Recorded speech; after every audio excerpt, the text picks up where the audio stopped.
The 2008 NASCAR Sprint Cup Series season was an interesting season. Jeff Gordon going winless for the first time in his career. Carl Edwards' send it moment. Kyle Busch's first season with Joe Gibbs and Toyota. Toyota's first win. Dale Jr.'s first year with Hendrick Motorsports. But whatever it may be, this season was one of the greatest in history, and it would have a different picture without the chase. So with that being said, let's break down the 2008 season.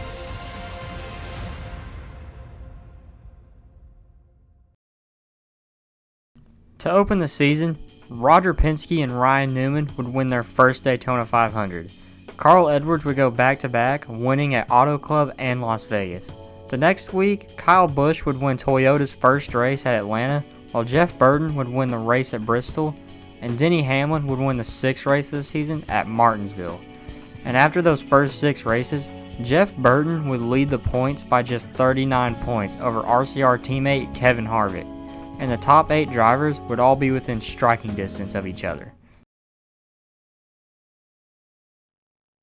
In the next 6 races, it would seem as if the contenders would be emerging. Kyle Busch would win 2 races and have 3 other top 5 finishes in this time, taking the point lead by 94 points over Jeff Burton. Jeff Burton would not be as consistent as Kyle Busch, who would have finishes of 6th, 6th, 12th, 11th, 10th, and 6th. The other contender that would emerge would be none other than NASCAR's most popular driver, Dale Earnhardt Jr., who in his first year away from a failing DEI was already putting up results. And if not for his incident with Kyle Busch at Richmond, he would be only 67 points out, but because of that incident, he would be 139 points out of the points lead. Kyle Busch would further cement his lead at the top by winning 3 of the next 6 races, but in the other 3 would finish 43rd, 13th, and 25th.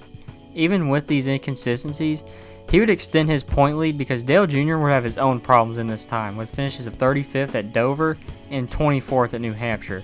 But in the other 4 races would actually pick up a win at Michigan and 1 other top 5 finishes, but would lose points to Kyle Busch and be 182 points back in second.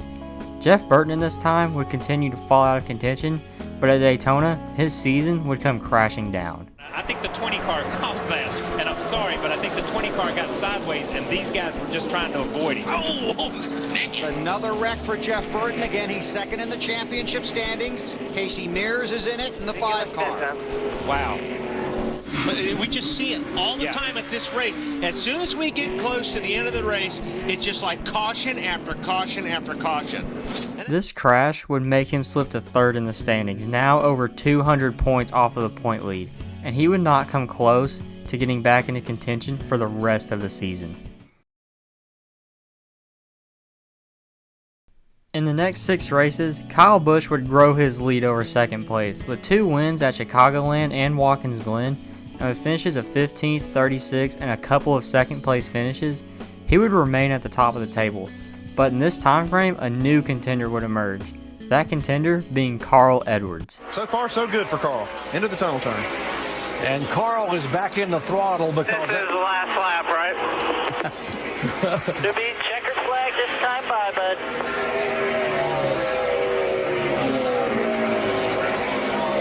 We said this team has been performing exceptionally well, and they've done everything right today. On the racetrack, in the pits, making the right calls, and it's going to get them another victory, it looks like. Great car. Outstanding strategy and an impressive drive by Carl Edwards. He takes win number 4 on the season. You are a wheel man. Cannot live without you, brother. I appreciate your efforts every day. Thank you.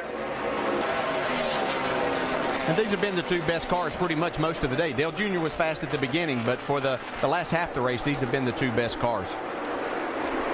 Carl Edwards trying to come down and get win number 5. The all-important bonus points, 10 bonus points per win. Remember, he didn't get the bonus point for the Las Vegas win because of the violation that he had with the oil tank cover. Here he comes out of turn 4. And for the second time in 2008, a driver sweeps both events. Carl Edwards will win it Saturday and Sunday at Michigan. Go. Takes the white flag. White flag, buddy. Less than half a mile from back-to-back victories for Carl Edwards. Down the back straightaway. Got a hammer in turn 3. Got some traffic in front of him. And Carl Edwards will come down and win for the second time in his career in Bristol, Tennessee. Edwards would win 3 of the next 6 races and would have 2 other top 10s to back it up. Now let's go back a little bit. After 12 races, Carl Edwards was 6th, 322 points back.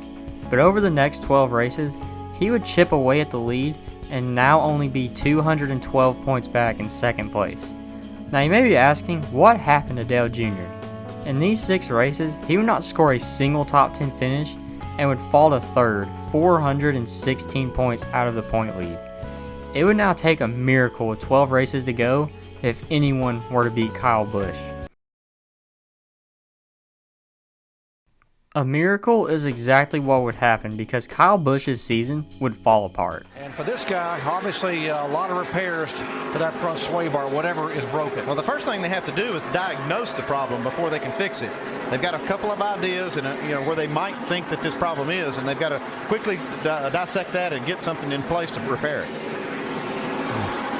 I believe Joey Logano stayed in front. And then let me know. Come around to the left so we can know what we have ready when he comes back. It's just what you were talking about, Andy. They're going to get in there and see. They're going to change the tires and be able to see in there if exactly what it is. And what they hope it is something as simple as a bolt in the sway bar that they can put back in, or it's actually in the sway bar arm that attaches to the A-frame. Edwards second in points starting the day. The man that was in front of him in the standings, Kyle Busch, still struggling with an ill-handling car. Kyle right now 43rd on the racetrack. Jamie, what's his crew chief saying? Steve Addington, we're talking about the bolt being broken, but he still isn't making up much ground. What else is going on with the car, Steve? Well, right now, till we get this fixed, we're going to be pretty much junk. It broke the left side high on the sway bar. We've never had that happen, but first time for everything here. We're going to work, try to get back up here, hopefully get where we can race them and get some of these laps back. Being that you've never seen this happen, do you feel there is a way to fix it and gain some more points here? Oh, yeah, we'll get it fixed. You just need to catch a caution here before we get too many laps down. All right, guys, a situation this team is not used to being in this year. Kyle Busch, 43rd right now. It's kind of hard to make up positions when you're 2 laps down. That is tough, especially here at Loudon. Only 5 times in NASCAR history have all 43 cars finished on the lead lap.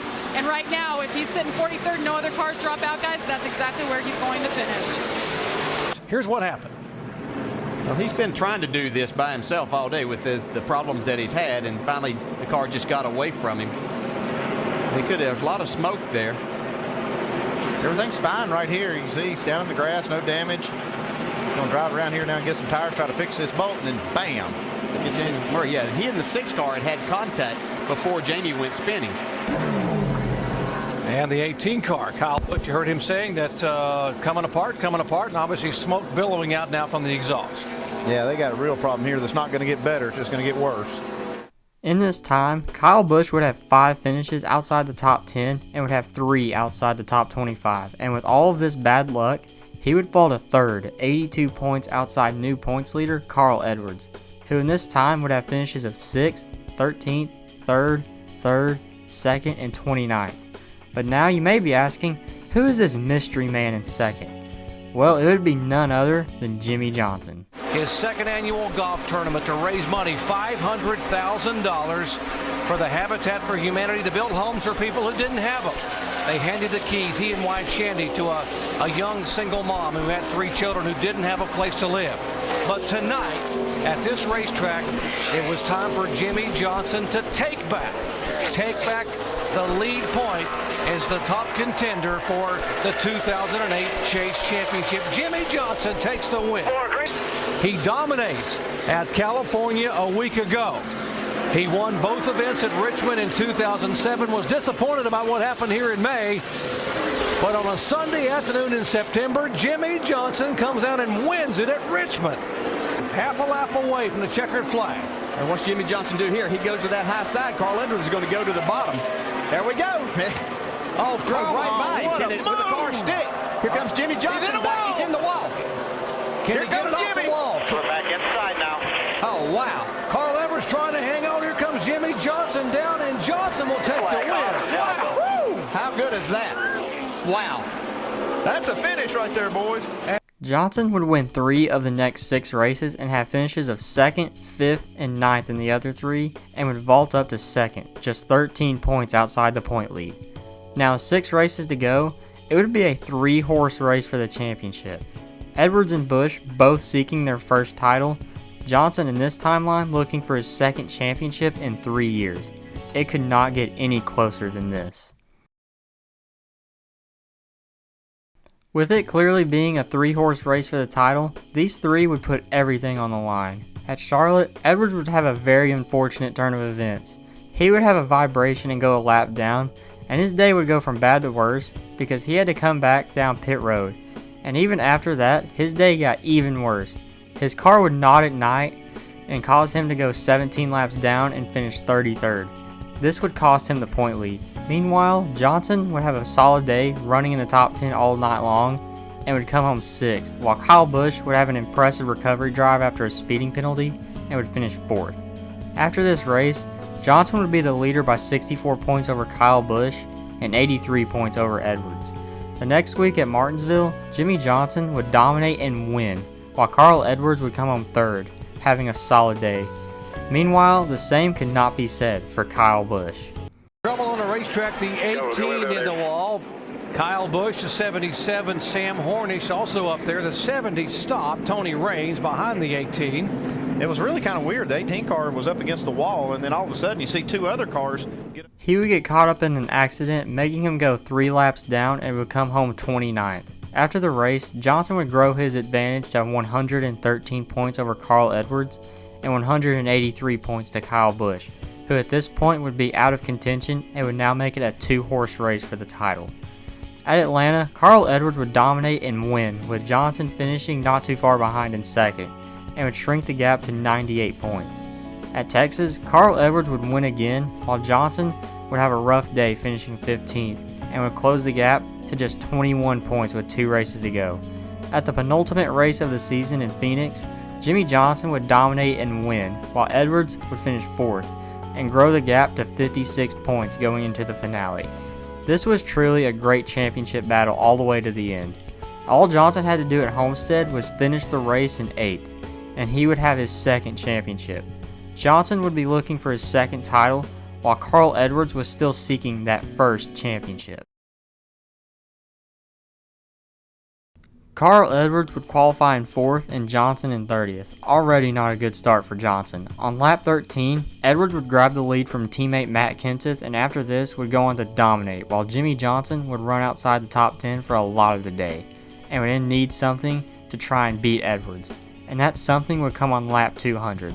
Reed Sorensen would bring out the caution, and crew chief Chad Canales would make a bold strategy call.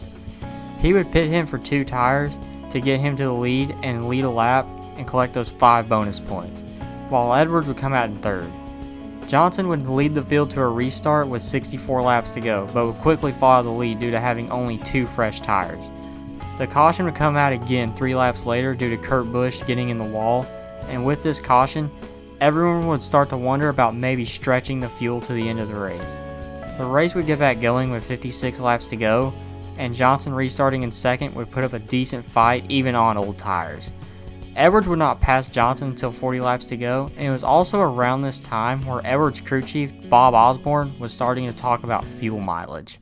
Well, you guys were wondering a little while ago whether or not the 99 car could stretch their fuel mileage. Well, they've begun talking about it. I shouldn't say they've begun talking about it. They've been talking about it for quite some time. And about 15 laps ago, they didn't think they could make it. But Bob Osborne just came over the radio and said, well, on second thought, with 25 laps to go, I want you to start conserving fuel. They may have an outside shot. Carl Edwards would stretch the fuel run, while Johnson would not. Johnson would pit from 5th place with 14 laps to go, and would have a 2-tire stop. The 2 drivers in front of Edwards, Tony Stewart, the leader, would pit with 12 to go, and Matt Kenseth would run out of fuel right in front of Edwards with 3 laps to go. And this would put Edwards in the catbird seat with Jimmie Johnson running in 15th, and with 2nd place over half a lap back, Edwards was in prime position to save fuel, win the race and the championship. And running out of fuel at the line, Carl Edwards would pull it off. Edwards would win the race on fuel mileage, while Johnson would finish in 15th and come up short of the championship. Yep, Carl Edwards and Bob Osborne would win the championship on a fuel strategy call by 16 points over Jimmie Johnson. There could be no better ending to a thrilling season. So how would the narrative have changed?